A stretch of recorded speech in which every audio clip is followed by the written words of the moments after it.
Welcome back to Pretty Culture 101. I'm Tanya, and this is NiaZamar, and we talk about all things beauty, wellness. That's what we do.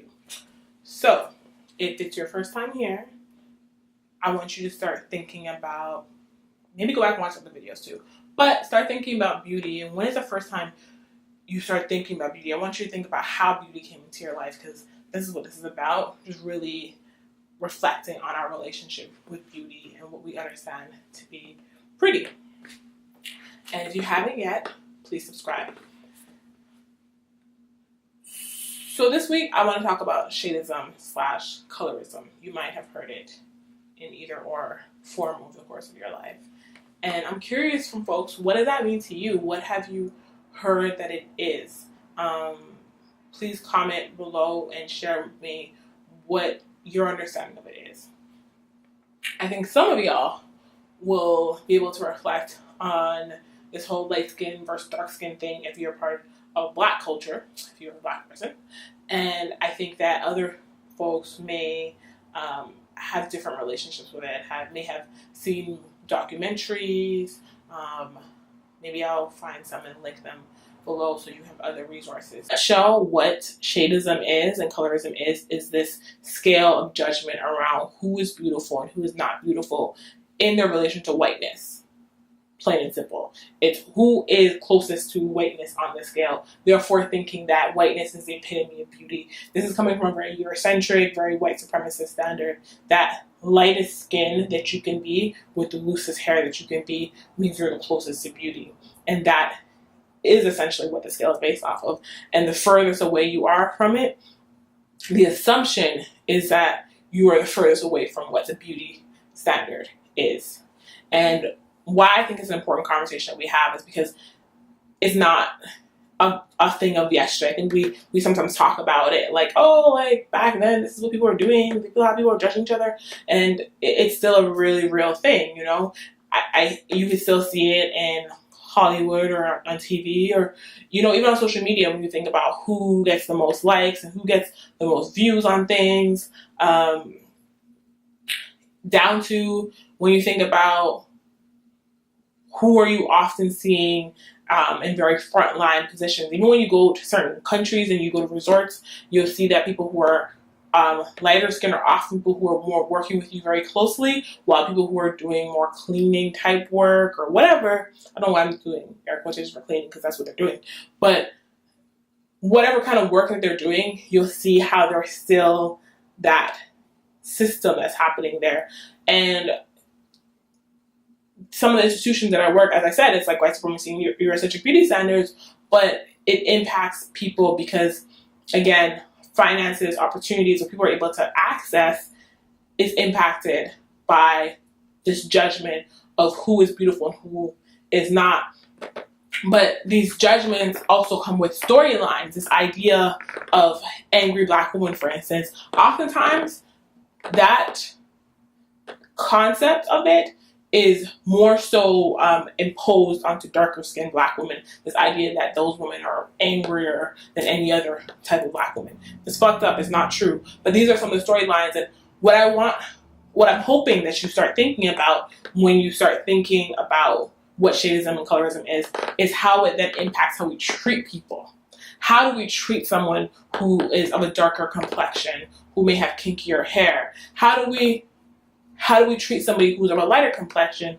And it could be anything. It could be that you treat people who are of a lighter complexion a little meaner because you think that they have it a little easier, which may not actually be true. And in some areas, it might actually be completely true. I don't know. Again, I'm not here to be the expert. I'm here to just hope that through this dialogue, we can start to open up how we understand beauty with each other. And when we're talking about Shadism, and I'm giving you the basics of what it is, but I'm hoping that you're able to understand from what I'm saying that it is not just impacting, you know, what on a very like vain level, but it's impacting people on a deeper level, whether that be emotionally, spiritually, financially. It impacts people who is more susceptible to violence because what storylines are out there about them. Because that's what happens is people create storylines based on who we think is beautiful and who we think is not beautiful, who we see as being deserving or not deserving. And skin tone definitely has something to do with that.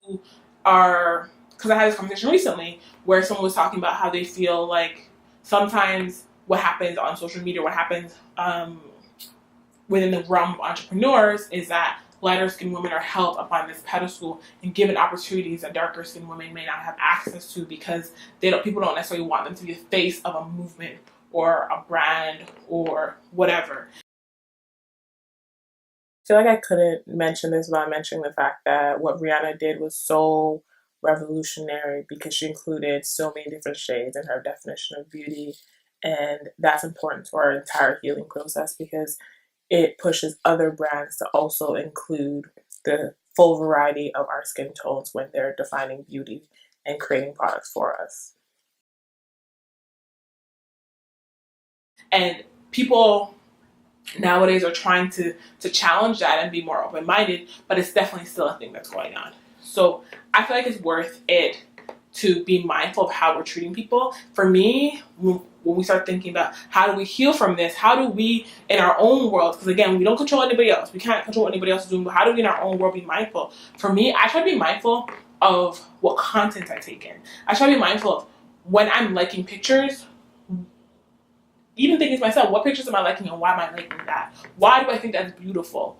I try to be mindful of when I do have opportunities or whatever I'm doing, how am I making my choices really? And am I making my choices based off of these narratives that I have that have been ingrained into me around who is beautiful and what do people who are beautiful act like, or what do they what does that mean they have access to, you know? So it's like being mindful about assuming that a person who looks a certain way will then be able to do a certain thing or be able to offer you a certain thing or whatever it is, or assuming that they know more or whatever it is. But it's definitely something to be mindful of. And I think for me, the healing comes from starting to tease apart stories that I have and why I have those stories and start to be more mindful that I'm interacting with people from a human to human basis and not from the assumption that because they look like this, they must be like that.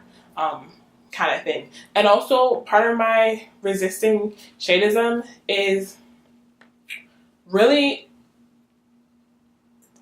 for me, tell people they're beautiful. Like when I'm out in the streets and I see women of various complexions, I really do like to let them know that they're beautiful. I really try when I'm creating content, advertising content sometimes for my own company, I try to make sure that I'm representing the whole spectrum of beauty and multiple tones of beauty in doing that. And that's my way that I heal through it. That's my way that I try to find some inner peace around it all.